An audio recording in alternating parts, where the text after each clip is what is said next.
Our next guest is one of the most famous radio personalities in the country. His unfiltered, tell-it-like-it-is candor has even made him a Radio Hall of Famer. And now he's brought his raw honesty to the television screen with his new show, The God's Honest Truth with Charlamagne the God. And he is here today revealing a side of him that you haven't heard. But first, let's check this out. Are we a society that's really meant for monogamy? I'm willing to bet that it depends on how attractive you are. If you have an unfortunate face, then you're more likely to be good and faithful. What? Okay? But there's attractive men who still believe in monogamy, like me. Please welcome Charlamagne the God!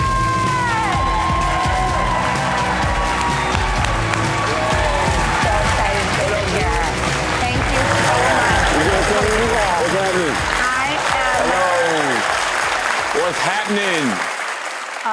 One of the things I really found interesting in my research of you was that you have 4 kids. 4 daughters. One yes, that I breed queens. I have a 13-year-old, a 6-year-old, a 3-year-old, and the newborn. So we grew up differently, different circumstances, different places and spaces, but I think we're very connected on something, and I was curious Tell me. as to why.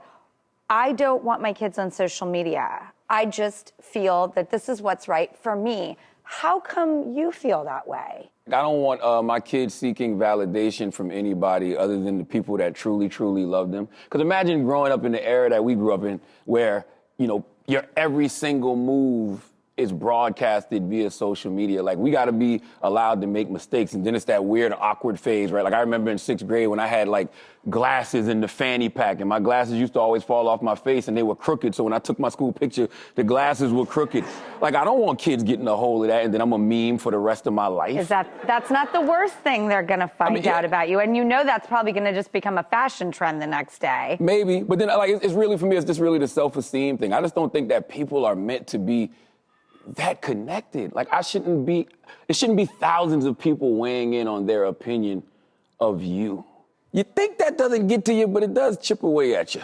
Yeah. I don't think that any human being is impervious to negative comments. It's human nature Absolutely. To be hurt by those arrows. And you end up projecting that pain, whether you realize it or not. Like, you might, take it in and then suppress it and tell yourself that it doesn't bother you, but then you just go around projecting that pain and the hurt on everybody else. I agree. So it's impossible to take in all that negative energy and then not project it, to the world.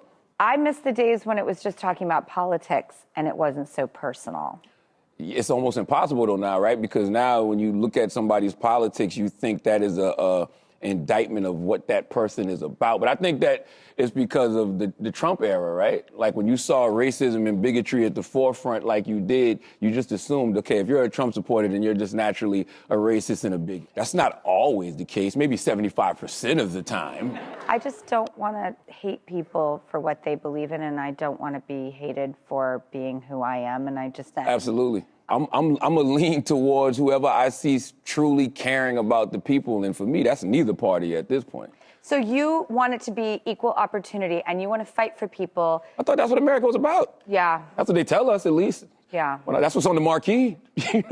Freedom, justice, liberty, equality for all. But, they've been doing some bad marketing for years.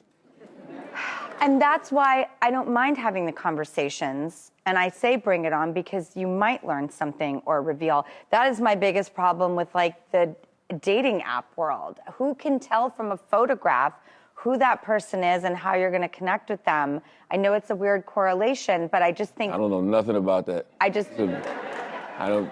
Well, I couldn't even imagine trying to date in 2021 and having to be on dating apps. Like, that's terrifying. Well, because you're talking about getting to know somebody, and the more we put everything in a technological veneer, the less we're actually having that engaged, peeling back the layers of the onion. That's why what Mark Zuckerberg is doing with Meta is so dangerous. People are already living in, like, this delusional alternate reality. Now I can just create my own world. Where is the incentive to be something in life? If I could just sit in my house and just create this, fantasy land where I got everything the way that I wanted. Like, ugh. How come also we just skipped right over, like, social media and the way it's affecting teenagers? Yes. What was that parlay into ignoring all of that and the accountability to how human beings are going to function in this world? We're just going to go layers deeper. Right? And that's going to be the crazy part. 10 years from now, what is going to be the impact of social media on people? Like, I just don't think we're designed, like, the way we're always looking down, the way we see things through the lens of social media all the time. Like, some people can't even formulate their thoughts until they get on social media to see what everybody else is thinking.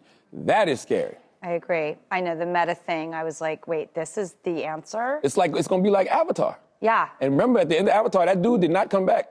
He liked living in that fantasy world. Yes. Yeah. Right, because he had Nala, too. That's what I'm saying.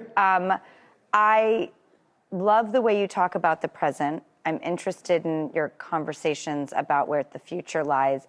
What is it in you, whether it's the study of Charlamagne and finding that name when you were younger, and the author that we're about to meet through your imprint? What is it about history that you find so compelling and important to bring into the modern day with you? Oh, well, if you don't, know from which you came, then, you won't really know where you're at. And you damn sure won't know where you're going. And, like, my mom was an English teacher. So, like, I grew up with the Book It program where you had to read 4 books to get a free pizza. And she always was telling me, she would always tell me, read things that don't pertain to you. So I grew up reading, like, Judy Blume and Beverly Clearly. Oh, my God. Nothing's fair in 5th grade? Ramona Quimby, Are You There, God? It's Me, Margaret. Oh, you are meant to have girls. Oh, for real. So it's like, I just picked up everything growing up, like, everything. So I would read, and my mom was Jehovah's Witness. I grew up Jehovah's Witness, too. So I would just read, like, my book of Bible stories. Like, anything I could get my hands on, I would read. So I'm just intrigued about the world, period. I love that.